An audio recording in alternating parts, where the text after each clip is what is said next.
conversations. Let's have real conversations. Get ready to stir it up. Life events and everything in between. Let's go. Get ready to stir it up. No capping. If guests got you covered right up. Get ready to stir it up. Stir it up. Come on. Get ready to stir it up.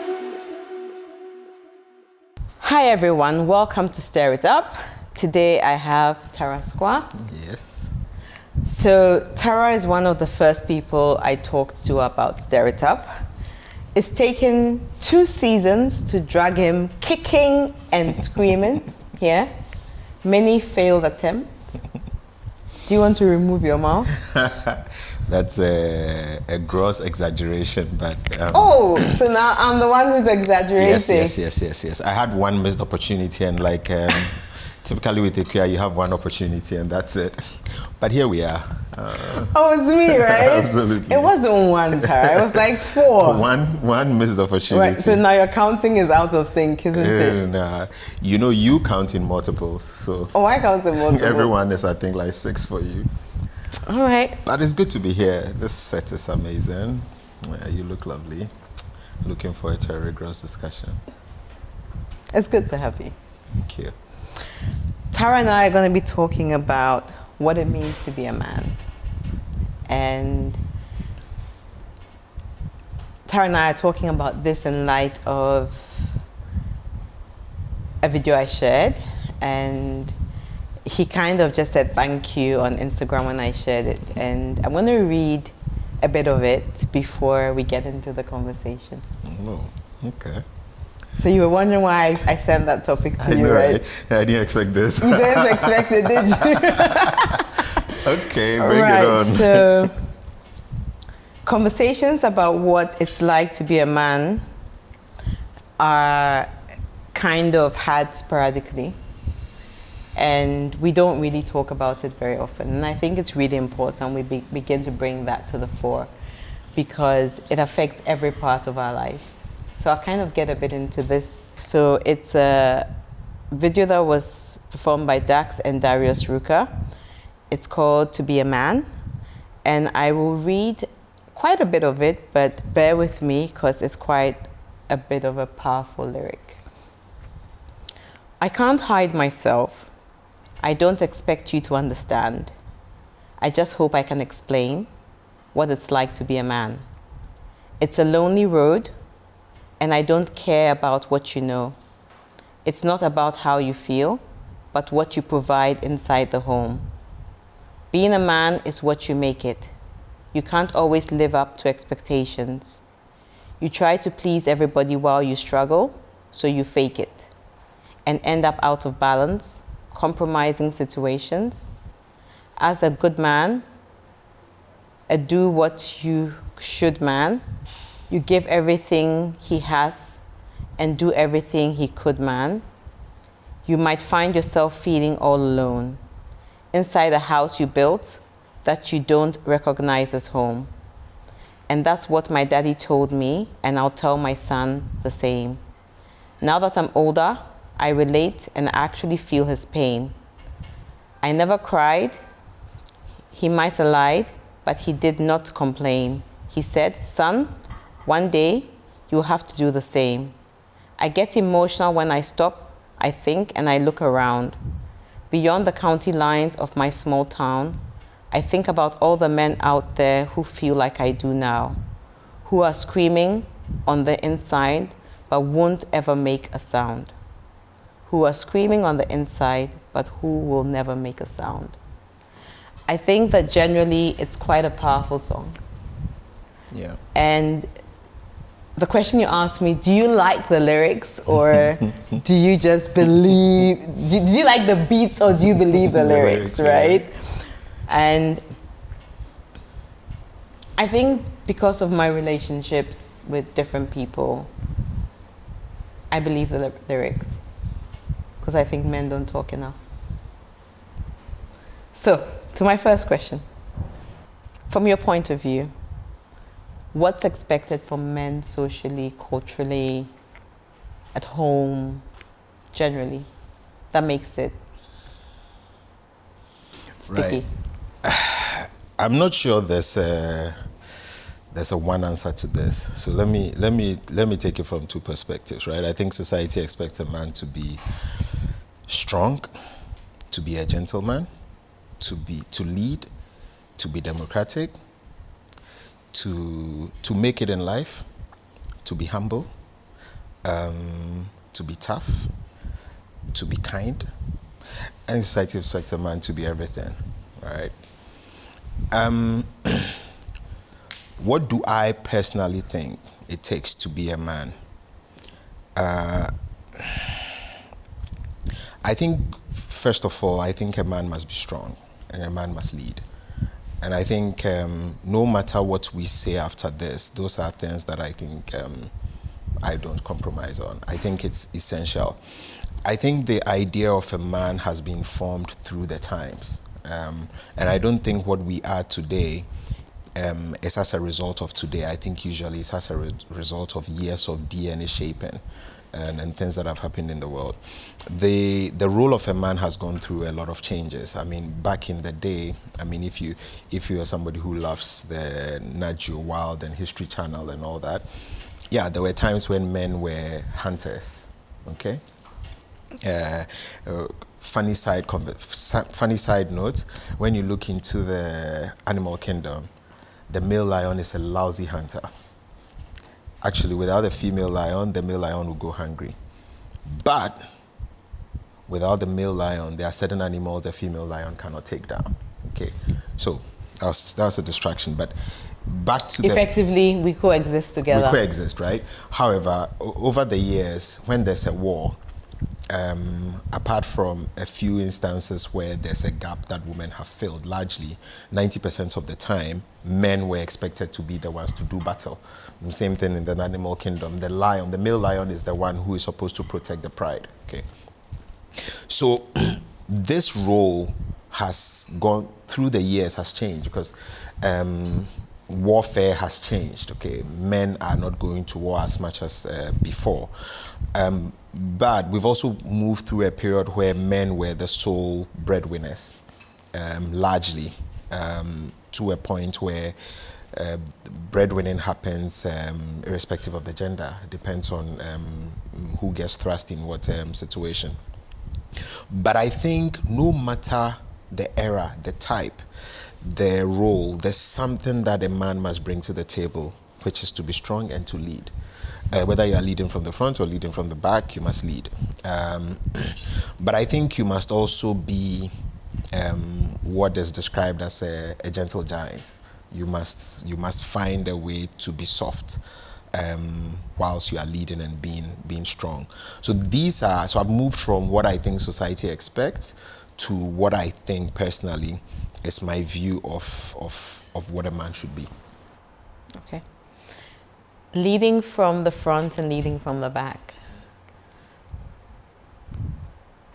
Ideally, culturally, you should be leading from the front. Absolutely. Do you want to tell me a bit about leading from the back? So I'm leading from the back. So you're right. I'm speaking idealistically, right? Yeah. Why do you say I'm right? How do you even jump to your right? You don't know what I'm thinking. No. Because you set it up with culturally, you should lead from the front. Okay. So I'm agreeing with that statement. I don't know what's coming after that. I don't know if it's a curveball. Are you mining in my head? Yeah. I think that because of what the world is today, a man can only survive if he knows how to lead from the back. Because there may be times when you are married to or you are partnering with a strong woman who is successful. And I think if you hold on to your traditional role as a man, you may struggle in that dynamic. And therefore, you must learn to be able to lead from the back. As in, you must be able to allow the woman to lead, to run with whatever she's doing. I'm trying to avoid the word lead because it might seem confusing to a lot of people. But to run with whatever she's doing. If she's successful in her field, let her run. Let her go. But it doesn't stop you from being a leader at home. And I said I'm speaking idealistically because it's complex and difficult to achieve at best. But yes, that's what I believe you should be able to do to survive. And also, even within the traditional context, there are certain moments you don't want to be the one leading. Okay? Depending on what the strength of your partner is or what her role is or whatever, there are certain areas that you must just let her lead. And leading from the back means guiding. And I think leading from the back is something women do much better than men. Over the years, I mean, sometimes people see a certain man and go like, because this man is being driven by the partner, the woman in the house, because they can see certain things the person is doing and they know that this is being influenced by somebody else, right? So women naturally, I guess because of what societal pressures are or norms are, have learned to lead from the back better than men. I think in modern times, for you to survive as a man in the context in which we are, you must sometimes learn to lead from the back. When you talked about a successful woman and a strong woman, it was one of the things that was quite an interesting thought for me, because a strong woman, a successful woman does not always mean that she's visibly successful, right? Because sometimes there are women who are successful but are also have the humility and also might not be overtly visibly, out there. And there is a balancing act within the home where the two work in tandem, or how the Bible puts it, that they're equally yoked and they kind of work together to achieve a certain goal. So going into the next thing for me is kind of bringing it back into this conversation. Do you think sometimes men are misunderstood? I think all the time. So I should eliminate the sometimes. Yeah, I think men are So understood. do you think men are misunderstood? Yeah, I think so. I believe so. Tell all me the time. why. First of all, let me just say that I think men are caught in this situation where you are expected to be a man in certain situations, and you're expected to be a traditional man in certain situations, and expected to be a modern man in other situations. And maybe it's a factor of where our present society is evolving to and where it is at now, okay? That we still hold on to a lot of traditional things, but we are also evolving in the context of the rest of the world.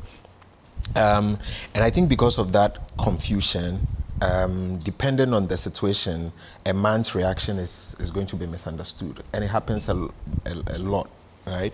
So for example, and I'll try very much not to personalize it, right? But for example, if a man is considered to be... Please personalize it. I will, at some point, definitely. If a man is supposed to be an autocratic man, okay? Some people will say, yeah, but why? It's supposed to be a partnership, right? And when you find a man who is also democratic, you find something. You can't make decisions. You are not a decisive person. Yeah. A man is supposed to lead, right? Yes. So you can't win. You can't win, right? And so it makes it difficult for you to understand it, because at every point in time, based on how the man has been socialized or based on the experiences the man is going through, the man may choose one or the other, okay? And society will always judge the man harshly, or at least quietly misunderstand the man if the results are not what they are supposed to be. Got it. Okay? I give you an example. Sometimes you find it's actually a cliched conversation. A man who is out there, quote unquote, slaving to bring the bacon home, right? To use a non-Ghanaian analogy, right? Goat meat. Yeah, that works. And he's, quote unquote, neglected sort of emotional bond with the kids, right? You find some people saying that he's neglecting his children, Yes. right? And you find some women use this against the man with the kids. Almost weaponizing right? Weaponizing it, right? Yeah. And then when you find a man who sort of maybe sacrifices some of his ambitions to bond with the kids. Bond with the kids. He's not ambitious enough. He's not ambitious enough. So I find that men have to sort of, that's why I opened with my definition of what society expects of man. It was deliberate.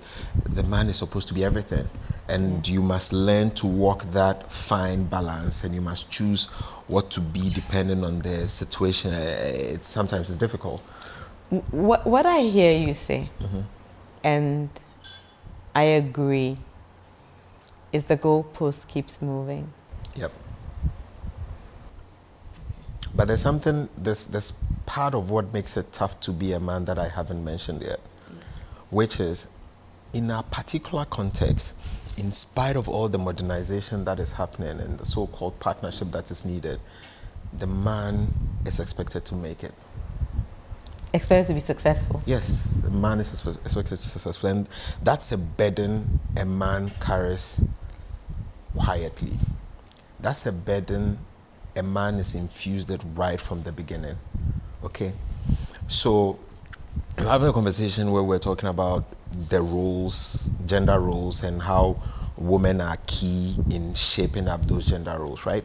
You bring up the male child. Well, most of us, when we're growing up, we're not expected to be in the kitchen, we're not expected to do domestic stuff, but we're subtly expected to make it in life, all right? Even when you go to play football, and your parents are, back in the day, playing football was supposed to be not a serious activity, right? When your parents were chastising you, they were telling you, do you think this is how people became successful in life and all that, right? It's ingrained in you that you have to be successful. It's not a bad thing, but you go about life making decisions that are geared towards becoming successful. And you know better than most that success is not a straight line. Absolutely. So there will be really tough times, and in those times, you are alone.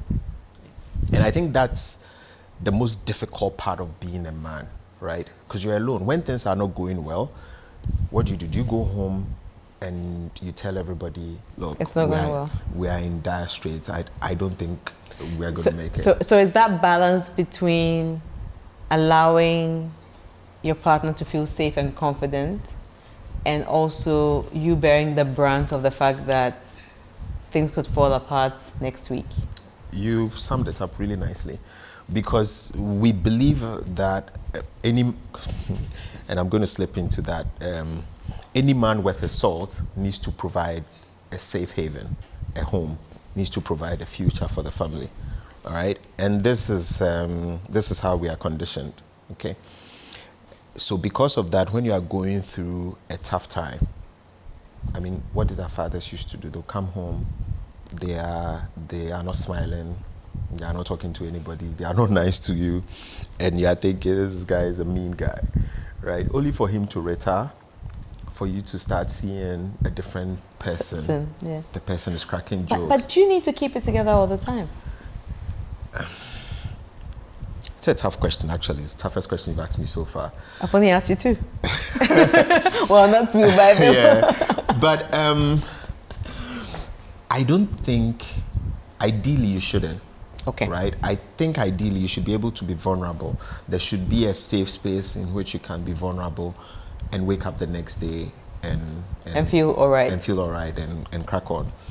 But I think it's the fear of, what are you presenting? Okay? Are you going to lose your home? Because we are bulletproof to our families. Sometimes I look at my daughter and I'm like, she thinks there's Superman. Yes, I'm a Superman. There's nothing that I cannot do, right? If she asks for something, it's there. No matter what it is, she knows, okay, my daddy's going to pony up. He's going to deliver. Doesn't matter what it is. And you'd also look at your wife and you know that your wife is not used to you not delivering, okay?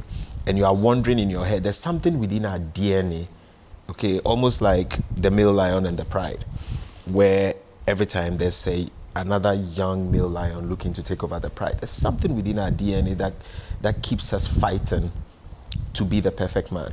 Because in our minds, that's the way to keep your home. Yeah. Right? That's the way to continue to be the king of the castle. Who doesn't want to be the king of the castle, right? So, yeah, ideally, you should be able to be vulnerable and still be king of the castle, but I don't think we've quite figured that out yet. So as you're talking about that, there's an expression in Ga. and as you say, my Ghanness comes out when I'm being unruly. I'm not being unruly. This is stir it up. You know, I'm a complete lady. So you're when about to stir it up? I'm about to stir it up. You know, Nufemoji Dunamiamo. Yeah.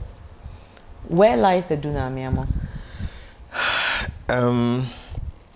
Okay, so my mother-in-law is Ga, and there's sometimes there's a saying she's passed on quite a couple of times. She says sometimes it's a no to do na no moyo here.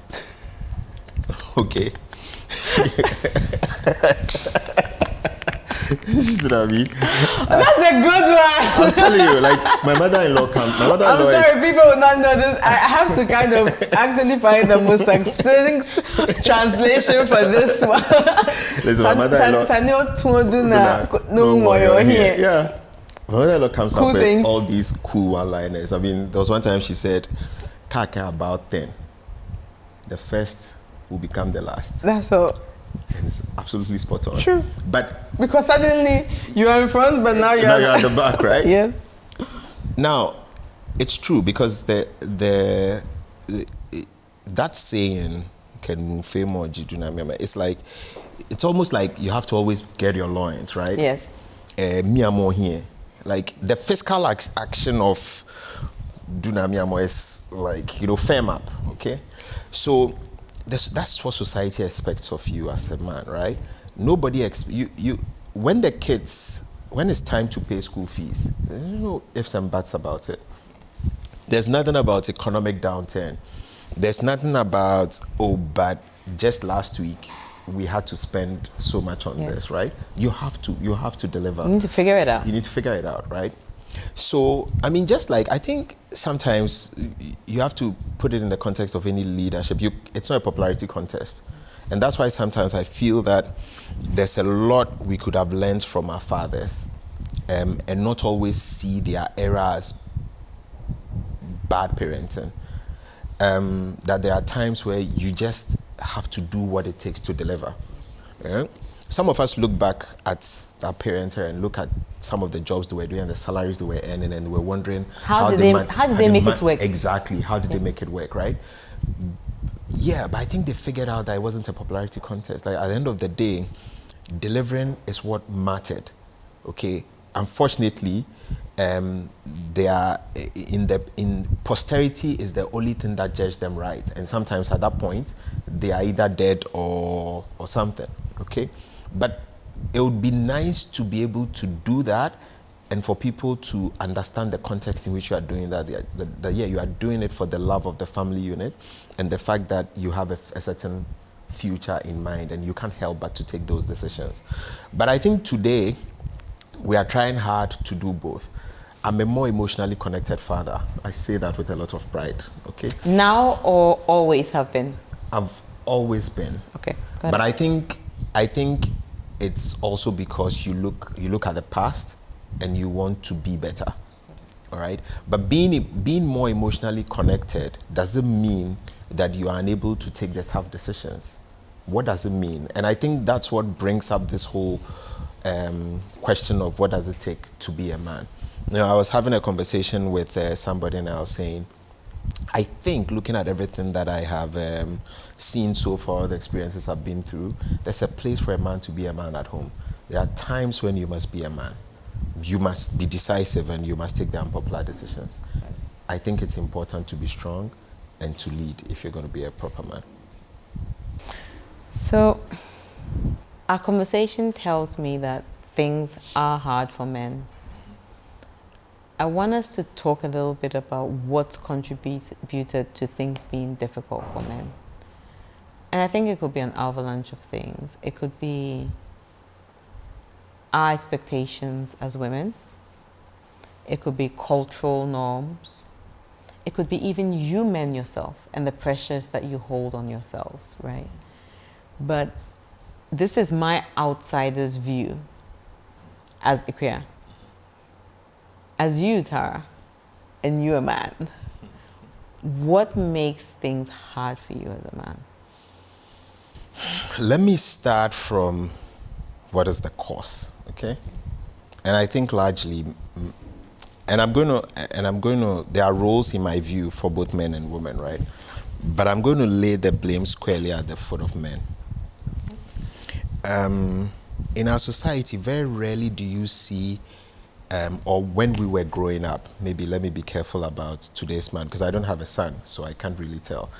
But back then, rarely do you see a man coaching his son on these things, what it means to be a man. Okay, what are the lessons they've learned, and how can you do it better? Yeah. Every lesson you got from your father was how to be strong and tough and unyielding and unemotional. And when they are beating you, you are not supposed to cry, kind of thing, right? And even that was the rare few. And the mothers, and that's why I said at the beginning, I think that women have a very powerful role to play. When you watch a woman and her daughter, it's almost like every step of the way the girl is being prepared for marriage or the future. The future, on how to take care of a man. Men find out too late. It's like you stumble into it. You stumble into it, right? And if you're not lucky, most of the education you get is from friends. It's total miseducation.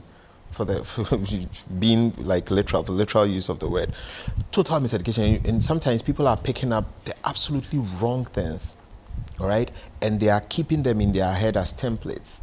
And no matter the relationship they go into, they have that template and they want it to work. So I think it's the responsibility of us men to hand down to our male children what does it take to be a man, and actually teach them the lessons that you have learned along the way, okay? But I think also that women have a brilliant opportunity as mothers to bring up the men they want to see in this world. For their daughters. Yeah, absolutely, yeah. okay? Yeah. I used to literally sit on the floor with my mom, like, you know, going through her old kabayan slit, you know, taking some threads out because she wants a new style, because the style is outdated, but the fabric is still good. I used to do all sorts of stuff with her, right? And sometimes when I think back to those moments and I think back to some of the things that she used to tell me, she was like coaching me, okay? But at the time, I mean, I saw it as stories, like she was telling me, right? But some of those... you saw it as work. Yeah, okay. Some of those things I saw as work. The conversations I saw as like, okay, stories, or her sharing her own personal issues, and I'm like, okay, what do I care? But some of those things come back to me in moments where I need them. I think I am a more sensitive man than most, all right? And I think it's because of my mom. As for the domestic stuff, I'm as lazy as the next man. You know, the funny Please, who is the next one? Let's look for the next you know, one. the funny part is there's a lot of things I know how to do because of the because early you years were of my yes. mom. I was there. Yeah. I mean, my mother didn't have a daughter. I was the person in her life. So a lot of things that I knew how to do. But in my process of becoming a man, I dropped a lot of those things because I didn't think they were necessary. Okay.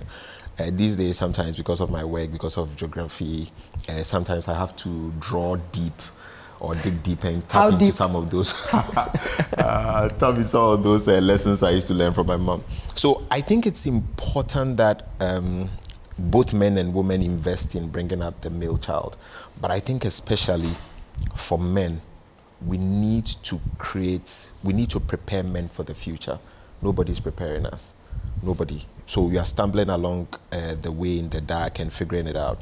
And if you don't get the right circle around you, if you don't learn the right lessons from that circle, if you're not a reading person and you're not hunting for information, you could turn out a very wrong male. You know, society. It's interesting. As you were talking, a thought flashed out at me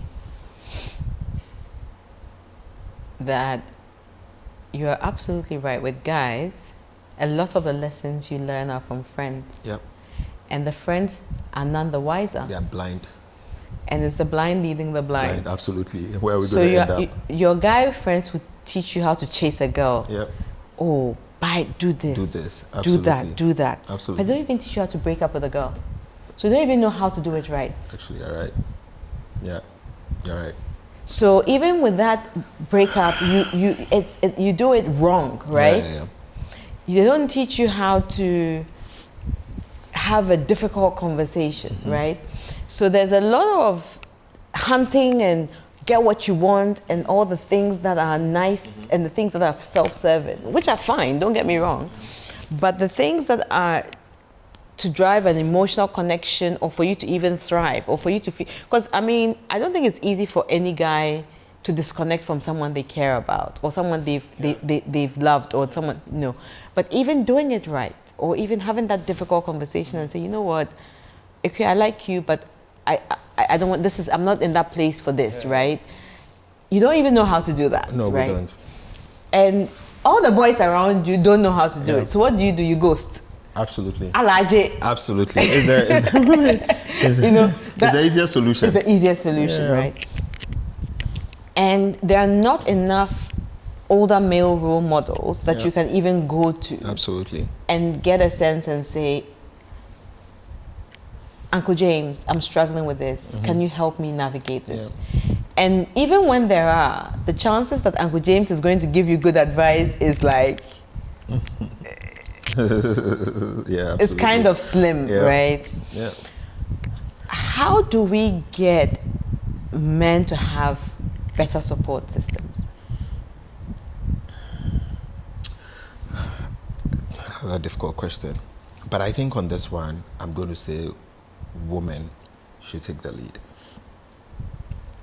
And I'm saying this purely because women are the mothers and the early But socialization. you listen to women.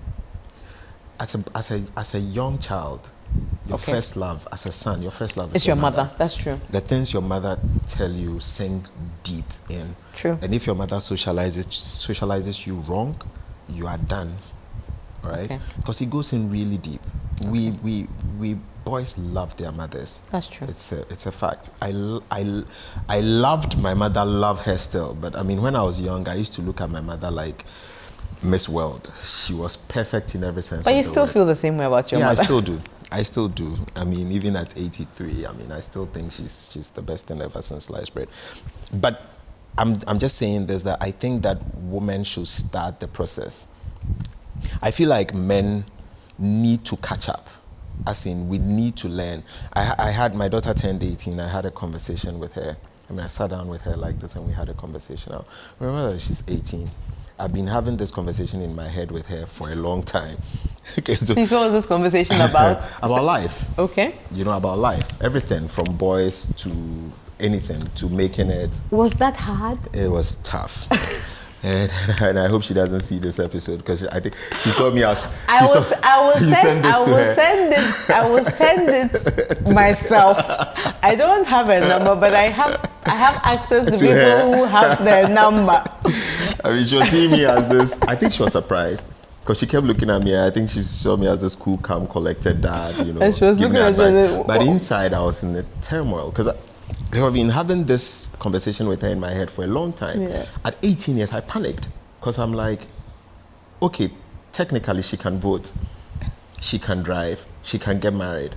Like, And if you I have don't, friends like me making fun of I you know, all right? the time. If I don't do this now, I mean, how is she going to step out into life without a father's advice, you know? So, on the dawn of her 18th birthday, I sat down and had a conversation.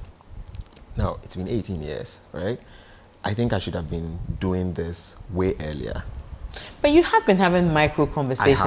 I have. But the point I'm trying to make is, as men, women traditionally doing stuff around the house with their daughter, will be talking to them, will be coaching them, will be prepping them. A lot of times, at least when we were growing up, we didn't have our fathers doing that. So I think men have some catching up to do in terms of learning how to do this. And whilst I believe that men should be the ones to do this, I think women should start because they are perfectly positioned to start the process and put in the foundations or the seeds right from the beginning. Okay. Right. So I fully agreed. And you know, you and I have several friends with sons. And the one thing I've said to them is raise your boys right. Yeah. Because the husbands you have that you're constantly complaining about are a product of someone else's upbringing. And the things you see, you have an opportunity to not allow to happen in your son, right? So it's little things like allowing your son to help around the house, making your son independent and self-sufficient in how they do things in the house, right? Making your son emotionally a little bit more aware. You won't get it. Men are built differently, biologically, right? So your son is not suddenly going to be a woman, right? But just being a bit more self-aware and so on, right? And a little bit more, you know, knowledgeable in certain things. It's things like how a man shows up in a relationship, right? So yes, I think there are opportunities for that. But I think that there is also, so I agree with you that women have a role to play. But a man is a man. And a woman will not understand what it means to be a man. Absolutely. I'm with you.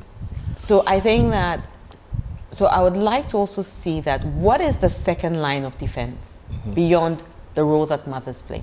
Absolutely. Is there a second line of defense where we are now also looking at who is that second line of defense to help change the mindsets and to help support men or get men to speak up or men to say what they feel, whatever it is. I don't know what, and I don't know what you need, right? But what is that second line of defense beyond the mother and the home? See, if I'm going to be absolutely honest, it is the job of a man, and I said that from the beginning. But I think most of the ways in which men are socialized comes back to one thing, one person, the woman, whether we like it or not. Why do we want men to be successful? Because you have to take care of a woman. I'm talking about traditional roles, right? Why does a man have to be strong? Because you have to lead. Lead who? The roles of leading other men to war is not what it is. Lead a home, lead a woman. I think men are trying to impress women every step of the way, whether we like it or not. A man builds a big house he doesn't need. Why? Okay? A man buys a big car. Like, why? Okay? So I think that men have you're absolutely right. Men should be, and we should learn to do this. But I think if, like, for example, when I'm talking to my daughter, I'm talking to my daughter about making choices that are not based on material stuff. Okay?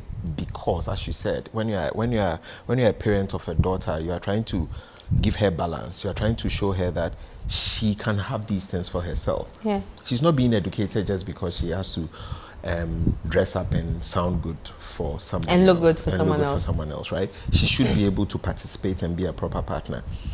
So why would you make a choice of a man because he's able to buy you fried rice? Oh, red bottoms. But you know I'm dumping it down, right? Deliberately for effect, right? But again, red bottoms, let's go there, right? If a woman can buy red bottoms, right, herself, then she's making a choice for a man on more fundamental issues. And when the man buys her red bottoms, she's happy that she had the thought, that he had the thought. Yes. Not because he has the money. Got it. To do that. And right? Even for a man, that should mean more to you. Absolutely. That is not your money. Exactly. Yeah. That it is because of who you are. Yeah. That the way you think about her, the way you hold her in your mindset, how you perceive her. So I think it's important. You are absolutely right. It's important that men get to that point where they are bringing up the next generation properly, because we know what it takes to be men. But I think because today I feel like women are in a stronger position because they are the objects, literally, they are the objects of desire. They are the reasons why men are overplaying their hand, so to speak, okay? I think, and because of their positioning in the home now, I think women should help kick off the process. I think fathers are doing better today than before, trying to find a balance between being emotionally connected to their children.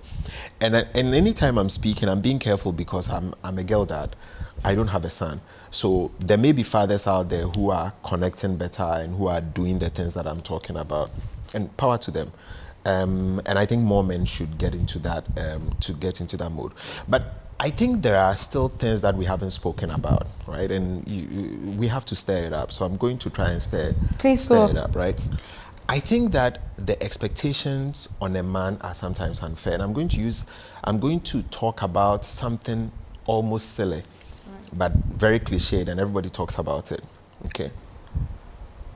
What position do women expect the toilet seat to be in? Down. Absolutely. Why? I don't know. Exactly. But I think it's because when a woman gets to the loo, the seat needs to be down for the woman to sit and do her business, right? But what position does the man need the toilet seat to be in? Up. Absolutely. Any well brought up man. Let's talk number one now. Everybody's going to pee. Any well brought up man, raise the seat, lift the seat, finish your business, clean. Okay? All right. Now, this is the issue. It's almost cliched. Put the seat down. Put the seat down. Put the seat down. My issue is... Why can't you put the seat down? Exactly. Because you don't want to touch the toilet seat. Okay? Now, but you expect me to want to touch the toilet seat to lift it up when I get there. Right now, this becomes an issue in the home. And I'm saying, why shouldn't the issue be to leave a clean place? That should be what the issue, that should be the centerpiece. But I'm using this as a point of conversation, that the whole world has accepted that the toilet seats should be down. Now, in that small, simple activity, that sometimes incenses a lot of women to the highest heaven, right? People are forgetting that the reason why the woman is incensed, when you flip it around, the man also gets there and has to lift the toilet seat. Yeah. It's a very passionate subject for me because maybe because I was brought up by a woman totally and probably a nurse, my... You're a germaphobe. Yes, around the loo, right? So I have a question for you. Yeah. When you lived with mom alone, was the toilet seat up or down? Actually don't remember. But I think one of the things my mother would absolutely insist on is cleaning the loo. All right. So I think one thing I got from my mother is wash your hands under running water, clean the loo after you, you know, the kind of thing, right? So those are things that are in me. Yeah. I mean, my mother taught me all my early life skills, cutlery, how to pick from outside, and those are things my mother taught me. No one, right? It wasn't in school. I went to a typical boys' school in Ghana. Nobody's teaching you how to use cutlery. Right? But my mother taught me all these things. So yes, I may be a bit confused about the whole seat up, seat down, because we're never really just the two of us alone. Okay. In the house, right? So we had a fairly big home, even though it was. I mean, I'm my mom's only child, but I have step siblings. We live together a lot, big family, and therefore I learned how to live with people. I'm not exactly like the antisocial. You're not? Only child. I have my moments. when you get close to me, you realize that I'm as comfortable with a book in bed all day as I am on a motorcycle with my friends all day. It's a bit of a weird balance. So on this toilet seat up or down thought, I will weigh in because it's not a problem I have ever had. Or an argument I have ever had to have. Not because the toilet seat has never been up, but because it's never been something I have thought weighty enough to be an issue. Right? I have noticed before when you've had a partner where the toilet seat is always down, and then suddenly the person starts leaving it up and you're wondering what's going on here. But it's never been a bone of contention. And I actually do agree with you. It's a thing. It's not a thing of you went into the kitchen, dished rice, and left the pot open, right? Where there's a rule where the pot should be closed, right? Or you went into you opened the microwave and left the microwave door open, yeah. right? It's a thing of preference. Yeah. I do think that a toilet seat needs to be down. Okay. Right, because that's the position. That's the natural position, right? But for me, it's not weighty enough. Okay. I would say though that life is generally stressful. So, as couples, we do need to learn to pick our battles. Yeah. That would be my thought. Well said. On something like that, right? Yeah. So the question is the stress and the debate of you left it up, you left it down, with the gall that will happen for the next 2-3 hours, worth it? Yeah. You know. Good question. So that would be how I would view it. I mean, you're absolutely right, and if we all could look at things like that, but that's why there's the phrase pet peeve. And I have some big time pet peeves Absolutely. that you and I'm sure you know some of my pet peeves. Like I am a touchy person, right? So maybe this is my way of like minimizing my pet peeves. Yeah, and if you're able to get there, then almost like the world is perfect, right? Yes. Where we are able to manage our emotions around what we think are not so important and we can. But the truth is, the pet peeves are so strong for us, right? That sometimes they become, and the point I was making using that sort of pet peeve as an example is, all around the home, most of the time, and I'm not saying in all situations, but most of the time, the pet peeves are the ones that are brought by the woman. Yeah. Because I think half the time, the woman has been groomed or socialized in a certain way, you know. I'd never even thought about until you said the microwave door. I mean, I'm just like covering food in the microwave. Yeah. I don't like my microwave fingerprints on my microwave, or I don't like food splattered in my microwave. Cover the food. Yeah. Right. So that's my pet peeve. Yeah. But you see, this is the thing. I feel like sometimes, right, somebody will marry a man, a woman will marry a man, and find out that the man is very orderly and spick and span and almost painfully so. And I think it's all to do with how you were socialized.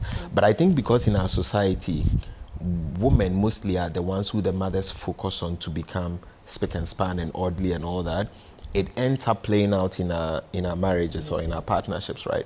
Where the man doesn't care where he drops his shirt or whatever. The woman notices these things because all through your childhood, your mother has drummed into you. So when you see something out of line, it's a pain, it's a disturbance, it's a frustration. And you see this guy who consistently does that, right? But the point you made for me is a big takeout for me, that if we are able to all look at our pet peeves and put the other person into a certain context and say, well, they are not doing it because they are trying to annoy me. Of course they're not doing it. That's how they are socialized, right? Yeah. And how do we get beyond those things and look at the bigger picture? But I feel like, do we have that luxury as men usually in their home? Because these become the topical things, right? The things that people talk about, right? Your 10 deadly sins. You know. Yeah. Like, you know, I walk into this space and I drop my slippers anywhere, you know, and my wife has a way that slippers are supposed to be arranged, right? And I mean, they see patterns that I'm not seeing, like things are arranged in 4s and 3s, and I don't even notice that. But why do you not notice things like that? I have not been wired like that. I guess. Do you see what I mean? But there are other things. I'm sure I also have some other things that you are wired that women will not see. You're absolutely right. And it's just even things like. So I'll give you a very typical example. It's like, when I said I was going to build a house, a lot of people said, no, but you can't. Women don't do that, right? And I was thinking to myself, I saw my father do it. Of course I could do it. Do it, absolutely. Right? And also people would say, no, but right? And so I think that in the same vein, if you expected your wife to be able to do that, that might be a wrong thing to expect of your wife, Yeah. right? So I think it's backwards. It's a two-way street where there are things that you would expect of your partner, but they probably are not built that way, and vice versa. I know this conversation, instead of being purely about what it takes to be a man, seems to be situated in the context of relationships. But I think it's appropriate because how you are viewed is always within a context, and sometimes how you are viewed within a relationship is the most powerful visualization of the gender role. And so you are right. I always say that for society to allow a man to be a man, it's about compromise. It's about understanding that this is how we are wired, and therefore cutting us some slack. Got it. Okay, and that in a big part is also about women, how women see men, or what women expect men to be, right? I think it is said that usually when people are going into a relationship, the man expects the woman never to change, and the woman expects the man to change. Yeah. And none of us get what we want because, you know, yeah. But I think I think my takeout from what you said is if we can all cut each other some slack, understand that my pet peeves may not be an important issue for the next person, I think that will work. My thoughts are that in all this, let us show men the right way, right from the beginning, and let us allow men to continue to be strong and to lead, because they are wired like that. There's something deep in our DNA that makes us thrive better and help society better when we can be men. Right. Okay, I listened to, hey, wait, was she a CEO of Google? I've forgotten who exactly she was. I'm surprised. I think she's Indian in PepsiCo. I think so, yeah. And I heard her talk about herself, corporate life, and who she was at home, and I was just glued to my screen just watching it, and I admired her so much. Her ability to be vulnerable at home, and I'm using vulnerable advisedly, to be a woman at home and not be a CEO at home. I think that was a magical thing for her to achieve.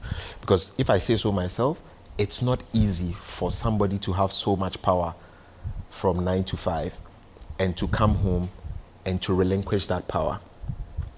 I don't know how she does it, but I think if we can all take a leaf from her, both men and women, I think it will help a lot in the question that you're asking, what does it take to be a man?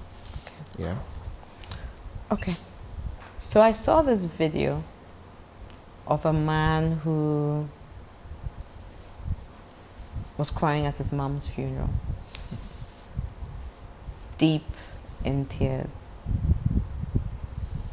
And as usual, I went straight into the comments to see what our African brothers and sisters had to say. Comment section is where the magic is. Pure pandemonium, as I would call it. Wow. And it was, for me personally, it was gut-wrenching to see the comments. Yeah. Especially from other guys. Yeah. Like, what is this? What is this? Aren't you being dramatic? Why are you crying? Yes. So who should console the women? Yes. If you are crying. If you are crying, yeah. you know. And this man had lost his mom. Yeah. Probably the best thing that has ever happened to him. Yeah. My question to you is,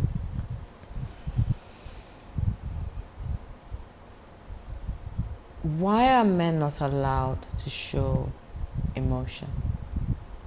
And do you want to show emotion?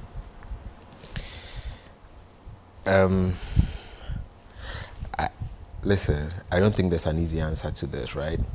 I think, again, let me go back to DNA. That somewhere deep in our DNA, we've had to be the ones that are able to take pain, both literally and figuratively. Because in the past, our roles needed us to be like that. I feel like the world has changed. Our roles have been sort of fine-tuned a little, it's changed a little. Gender roles are changing largely. And therefore, we do not have the need to be all that you're describing. Our lives were shorter. I mean, you would go to war and die, or some disease would take you. And therefore, I think women granted men all those privileges because the lifespan of a man was short anyway.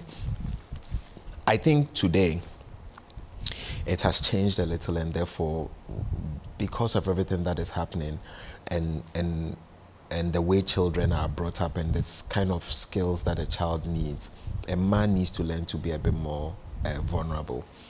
But I think that we are what we are because of the past and what's built in our DNA and what society still expects of us. Should it dramatically change? I think it's a balance that we need to find. I think there's everything to be said for a man who knows how to be vulnerable and be sensitive. Okay? But I think we will feel more confident to do that when the context is right. But will the context be right for us without claiming it? No. I think we need to more and more be open to being vulnerable and being sensitive, and damn the consequences. Because you would wake up the next day and still be strong and lead. Okay? And I think if you continue to do that consistently, people will begin to know that even when you are being a vulnerable man, it doesn't mean you've lost your way as a man. Mm-hmm. And I think that's the scary part for society, to see a man who's lost his way, who doesn't know how to be a man anymore. Okay. In the face of should men, I think there's everything in moderation, as one of my best friend's father used to say to us all the time. I think there's a certain level of emotion that makes a man look dramatic. It's okay for a woman, but it makes a man look dramatic. Okay.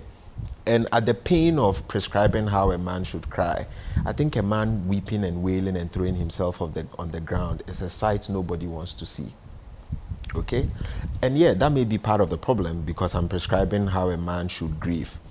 But I think whether we like it or not, somewhere deep in us, society wants to see us strong. Society needs to see a man strong. But is that not part of the challenge? Is that not part of the problem? Yes, it is. Being prescriptive of how I should grieve. Absolutely, it is. But the counter argument to is that a man is a man and a woman is a woman. And you said something at the beginning where you were talking about how you don't expect a man to suddenly become a woman because we are wired differently, we are built differently. And I think for a man, weep, wail, grief. But I think the minute you begin to grieve like a woman, right, we have an issue. And again, I struggle with the comparison, I must say. So I, as I said, I'm still influenced by the tradition. Okay. And I'm not hiding from that. Yeah. I'm still influenced by the traditional role of a man. I think the day we lose it, we are in trouble. But I think we need to shape it, and that's why I keep talking about a middle ground. And therefore, I think a man should be a man, a woman should be a woman. Okay, it's still the norm. We are built physically different. Yes. It is true that we always say what a man can do, a woman can do, and women are playing football. You know how I feel about exactly, that. Yes. Right? But I believe that when there's, and I'm going to be very literal, right, and not as deep as I should be on a conversation like this, but if there's something very heavy to be lifted, the first place to go to is the man. Of course, there are situations where the woman is physically stronger than the man, and therefore, yeah, maybe. But ideally, you'd want a man around the house who can be physically capable, okay? And so I feel like because of that, there are certain things that traditionally you continuously want. We're having a a conversation prior to this, and somebody was talking about how, you know, some friend's wife was in a situation somewhere in a car accident, and they pulled up, and immediately the woman saw the husband alight from the car. Her body language changed. She was telling the other person that, all right, literally to say, yeah, now my husband is in. Now say what you say. Okay, I'm sure that the man getting down probably doesn't want anything physical to go on, right? But the woman immediately is relieved. Yeah. Like, my husband is in, right? I think I still believe that there are certain things a man should do like a man, and there are certain things a woman continues to do like a woman. Based on that, do you think, and we've talked about how life is tough for men. Mm-hmm. Society is practically less sensitive to men today. Mm-hmm. Do you think men have played a role in desensitizing society to them, making society less sensitive to their needs and their feelings and their experiences? I'd say yes. I'd say over the years, there's a certain wave that happened that was necessary, but was never put into context, right? And I look at the push for the girl child, okay? Now, it took me a while to realize that actually I was looking at that whole push for the girl child to be educated, and I was kicking against it mentally. I was wondering, why? Because I went to Bishop Bowers. The most brilliant of my mates were women. But that's the case most of the time, just so you know. Oh, yeah, right. Okay. Anyway. Pardon? You went to St. Peter's and Presec, so you didn't have any girls to compete with. So, there were girls in Presec. But sixth form. Presec sixth form, when the girls were so brilliant. They were brilliant. Think about it. No. Listen, so this comes back to my point, right? It comes back to my point where I was looking at this whole situation where girls were allowed to enter sciences with a lower grade. And here was I thinking, but hold on. These girls they are more brilliant. Yes, there was a point, I don't know if that's still the rule. There was a point in a educational journey where girls were allowed to enter sciences with a slightly lower grade. And I was like, but hold on. These people are more brilliant than we are. Why are you giving them? But looking at it, later on in life, I was looking at it, I realized, okay, I mean, if you go back into the more rural areas, the girl child doesn't have the same opportunities, and therefore they're struggling to make the same grade. So it's important to encourage them to go into sciences by doing this for them. But this policy was applied across. Maybe it's difficult to segment to apply in our context, but for those in urban areas going to certain type of schools, who are seeing the fact that we're sitting in the same classroom with these girls, they are more brilliant than we are. We actually go to them for help. And you are giving them a whatever. A hall pass. Exactly. Now, I'm using this because I'm saying all through that period, who was looking at the boy child? And one of the conversations that we are not having openly in society is the dangers for the boy child in today's world. Okay?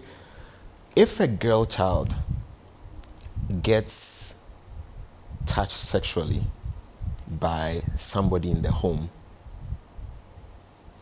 it's a crazy issue. But nobody is talking about the fact that the boy child is being also touched sexually in homes. Nobody's talking about it. But if you meet boys, most of boys are, their first sexual encounter was a house help. A house help in the house. When I found out that this was actually pandemic level, I was shocked. Did you just say pandemic level? Yes, how bad it is. Because when boys grow up, right, they are looking back and they are laughing at it, right? Yeah. But it's not funny. It's not funny. It's not funny at all. And some of these guys may end up being they're desensitized, wired very weirdly, exactly. And it also means that is a familiar territory for them. They think it's okay, and it makes it okay for them. Yes. Yep. But as I'm saying, but all these things are happening. The boy child is being left behind, and it takes like a mother of boys who sees these and is scared by these things to say, this is important to me. Yeah. But I think the world needs to get up to understand that children are vulnerable, period. And how do we give children an opportunity to grow in a safe environment? And give the girl the tools she needs to be a proper woman in today's society, and give them the male child the tools to be a proper man in today's society. The question is, this topic, this thing you are handling today, has it been answered properly across the world? What does a male child need to survive in today's world? Because you are no longer needed to go to war as before.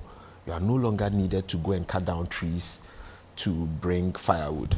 So what skills do you need to be a man? What's the definition of a Are man? you a provider now? Yeah. But that's what you said. Yeah. No? Absolutely. But is that all you need emotionally? I was just repeating what you said, because I don't remember you talking about being an emotional support system. I don't remember you talking about anything vulnerable when you listed your long list of things that are the role of a man. I actually did, you know. What did and you this say? This is actually this This is a typical. This is actually very typical because of I said a whole host of things. What And I did you talked say? about being vulnerable, but you only heard. I didn't hear that. You see? And I'll edit this This out is of a- the video. this is- I'll remember to edit this out of the video. This is an epic part of the conversation. Anyway, Yeah. so have you contributed to society being less sensitive to you? Have I? Have men contributed to society being less sensitive to them? Yes. How? By continuously drumming the need for a man to be a traditionally strong man and all that. Okay. Yeah, and I think by not showing our vulnerabilities, by not expressing them, we have sort of entrenched the stereotype. I do think we should be confident enough to be vulnerable if we are true men, right? Because you can be vulnerable in the morning and wake up out of it and get up and do what you have to do in the evening. Yeah. So I've asked this question quite a few times, so you are not going to be the first person to answer this. Do men want to be different? Do they want to have a different life experience from what most men are currently experiencing today? Because today, what most men have is provider, a long list of expectations that the family unit, the work environment have of them. They're supposed to be a provider, a caregiver. They're meant to be stoic. They can't show fear. They can't show pain. They can't show sadness. You know, it's quite a long list of things that are quite emotionless, right? Is this okay? Or do you want something vastly different or slightly modified? What do you want? I think we need something different. And I say so because over the last, I have friends who I think the kind of friends you have also help. I have friends who I think have helped me to tap into some of the things you are talking about. So about 2 years ago, I made a commitment to myself that I'm going to live a bit for myself.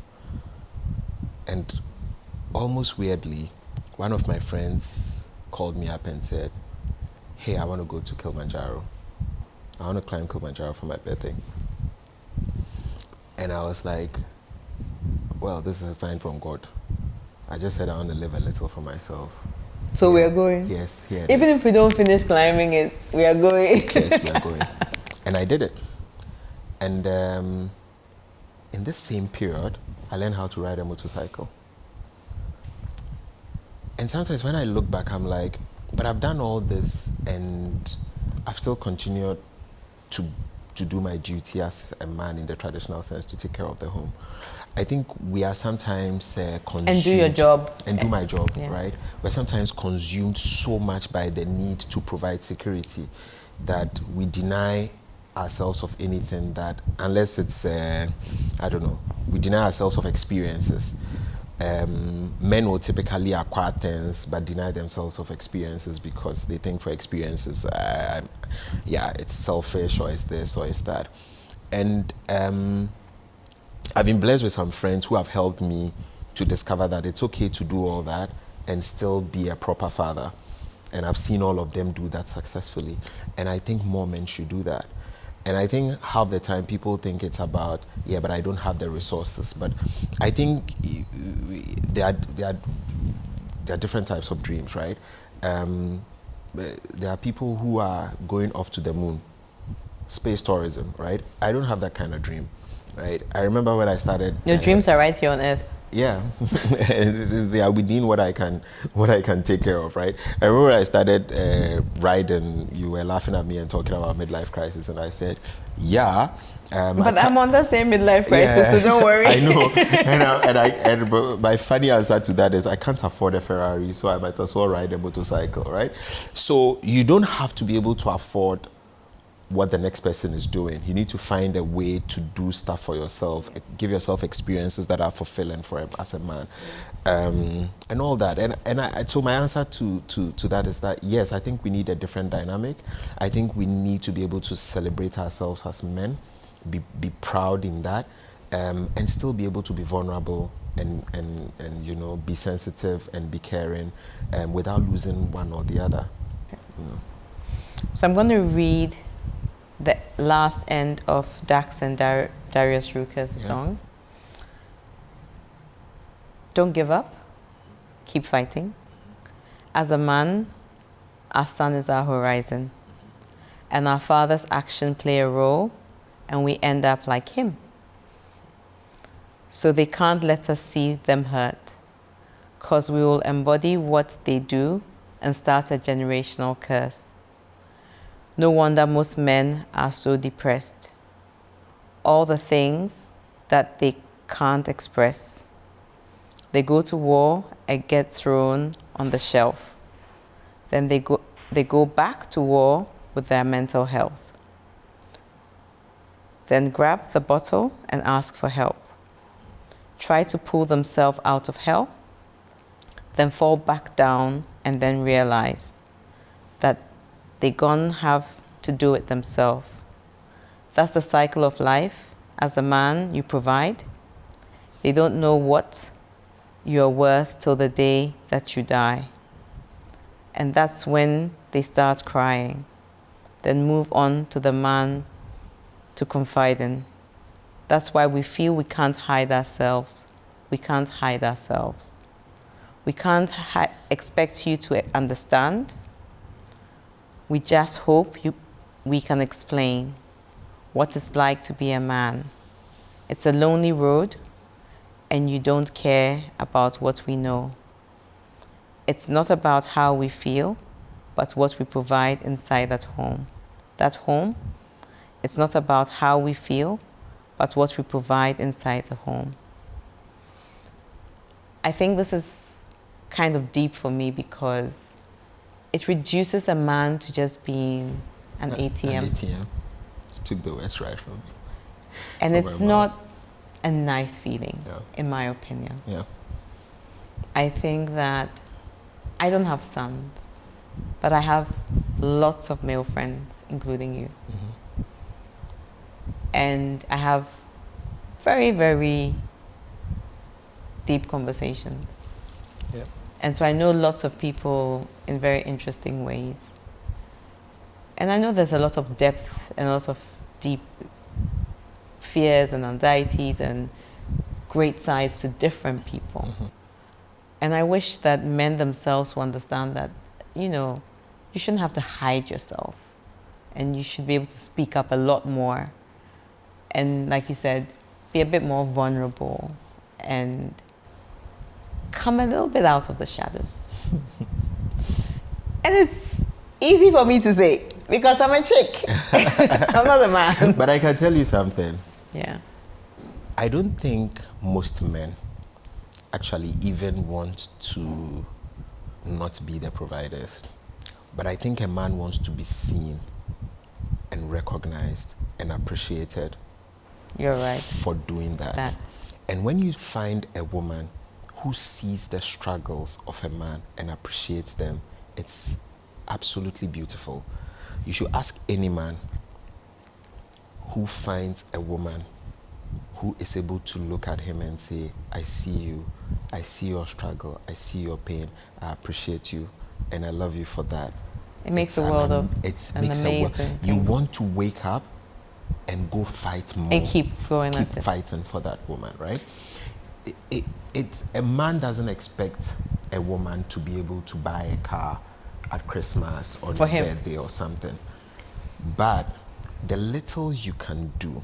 I've heard a lot of men, you know, it's often thought that, oh, it's women who appreciate certain things, but a man doesn't really care. It's actually not true.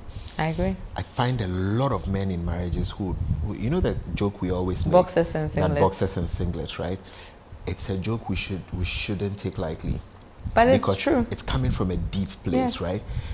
A man is looking at and thinking, yeah, I'm not expecting you to buy me a car, but it should be thoughtful. There should be some thought into this. It should come from a place where you see me, you see my pain, my challenges, and you find moments in which to show me that you appreciate this, right?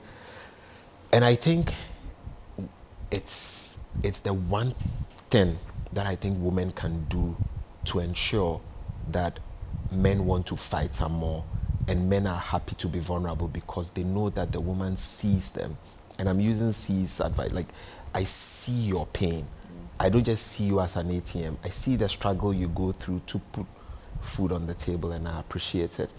And these are the ways I show my appreciation. Cocktail. So, to my old English man,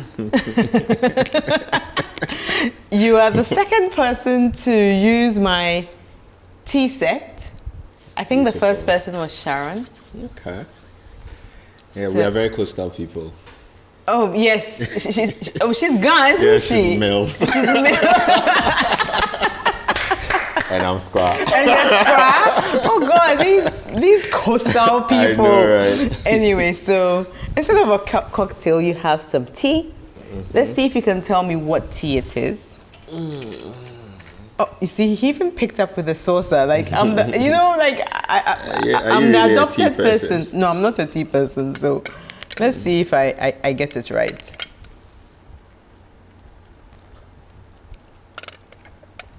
Maybe I didn't even put enough honey in it, but let's see. Let's see if you guess what's in it. I already said one thing that's in it, but don't mention it.